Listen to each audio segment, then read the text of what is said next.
Λοιπόν, θέλω να μου πεις τι είχε γίνει τότε που είχες έρθει σε ρήξη και μετά τι ακριβώς είχε γίνει και ήρθατε πιο κοντά. Τι έγινε και ήρθαμε σε ρήξη με τον Sneak. Βασικά είμαστε δύο διαφορετικοί άνθρωποι, οι οποίοι έχουν τις προτεραιότητές τους, τα πιστεύω τους, τους χαρακτήρες τους οι οποίοι τυχαίνουν στην προκειμένη να είναι και οι δύο αρκετά ισχυροί χαρακτήρες που έχουν μάθει να παίρνουν αυτό που θέλουν. Οπότε κάποια στιγμή ήρθαμε σε μια αντιπαράθεση στην οποία δεν ήθελε ούτε ο ένας να κάνει πίσω ούτε ο άλλος. Και εκεί χωρίσαμε και τους δρόμους μας. Μαλώσαμε, στραβώσαμε, παρεξηγηθήκαμε.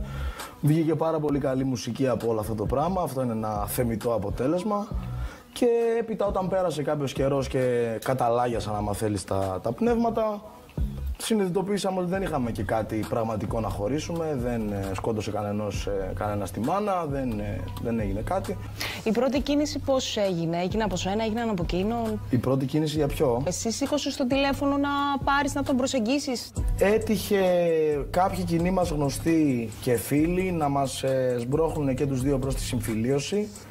Και έχω την αίσθηση πως κάποιος κοινός μας φίλος μας είπε ότι τύπου είναι ώρα να το λύσουμε, να βρείτε μία λύση κλπ.